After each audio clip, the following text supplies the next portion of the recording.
Long ago, in a small remote village, on the edge of a deep forest, where fog hung year-round, like the whisper of a harsh fate, there lived a man named Victor. Victor was a middle-aged farmer who lived with his wife and 2 young children in a crumbling thatched hut. Life was difficult. The barren land yielded only meager harvests, brutal winters caused livestock to starve, and illness visited the family often. Victor was not a lazy man. He rose early to till the fields, repaired the hut, and cared for his wife and children with all the love he had. Yet deep in his heart, Victor longed for a different life, a life of wealth and comfort, where his family would no longer suffer. "If only I were rich," he often murmured, while kneeling before the statue of God in the village church. "I would buy a fine house, provide abundant food, and live happily forever." His wife, a gentle woman named Lena, often warned him, "My husband, what we need is health and love, not gold. Our prayers should ask for what is necessary, not what we desire." But Victor did not listen. He believed wealth was the key to every problem. One bitter winter night, as heavy snow fell and the wind howled through the forest like the cries of lost souls, Victor could not sleep. His young daughter, little Anna, burned with fever from the cold, and Lena stayed awake all night holding her, silently weeping. Victor knelt before the weak hearth and prayed more fervently than ever before. "Lord, if you have mercy, grant me endless wealth so I can save my family from this poverty. I want gold, a grand home, so my wife and children will never suffer again." His prayer echoed into the night, and strangely, a faint light flickered through the window, perhaps only an illusion from the falling snow, but Victor believed it was a sign from God. He fell asleep with hope swelling in his chest, unaware that this misguided prayer had opened a hidden curse. What he wanted, wealth, was not what he needed, health and peace, and it would lead to irreversible tragedy. The next morning, as Victor went out to the fields, he stumbled over something buried beneath the snow. It was an old, heavy chest filled with gleaming gold and sparkling jewels. Victor froze, his heart pounding with shock and joy. "God has heard my prayer," he cried, dragging the chest home. Lena and the children awoke, their eyes wide at the sight of the treasure. "My husband, how can this be? Is it a miracle?"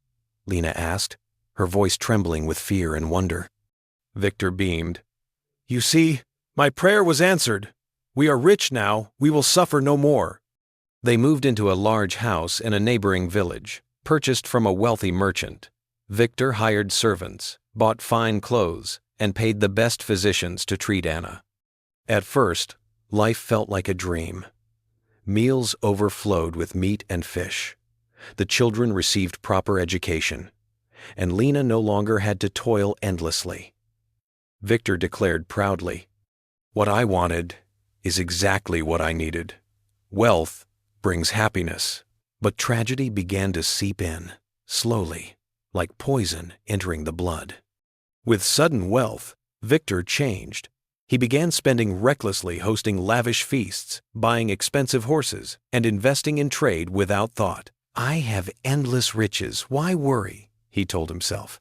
But the treasure was not endless. It was only one great chest, and Victor spent it quickly. Neighbors grew envious and whispered, Victor gained his wealth through dark magic. With tin burrs, Lena grew anxious. "My husband, we must save. Wealth is not everything. We need health and love." But Victor dismissed her. "Don't worry. I prayed for wealth, and God granted it. What I want must be what is best." Their children Anna and their young son Carl grew up in comfort, but slowly became corrupted. Anna grew arrogant, looking down on poorer children. Carl became lazy, caring only for play. The true curse revealed itself through failing health. Though Anna had been treated, she fell ill again with a strange sickness, pale skin, and constant coughing, as if the prayer had only delayed her suffering. Lena became pregnant with a third child, but gave birth prematurely, and the baby died shortly after. Victor was devastated, yet blind to the truth. "I must pray for even more wealth so I can hire better doctors," he insisted. He knelt again in the church. "Lord, grant me more gold to save my family." But no miracle came. The first prayer had already been flawed, and its consequences were spreading. Victor made risky business investments, hoping to multiply his wealth, but his trading ship sank in a violent storm, wiping out everything. Debts piled up, servants abandoned him, and Victor was forced to sell the grand house to repay what he owed. "Why is this happening?" he sobbed. "I wanted wealth, and now I have lost everything."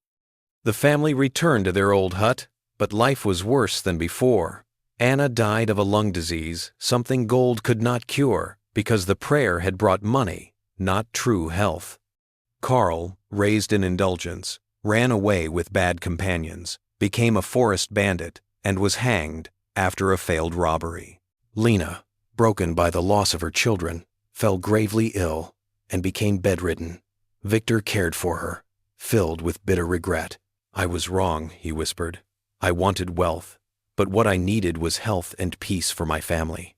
He knelt one last time to pray.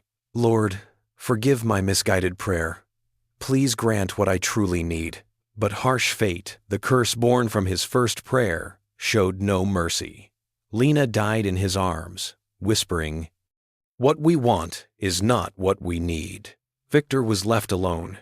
He wandered like a ghost, surviving by begging.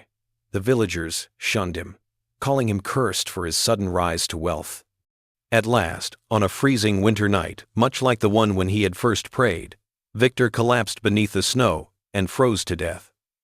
A bitter smile on his lips. "What I wanted destroyed me."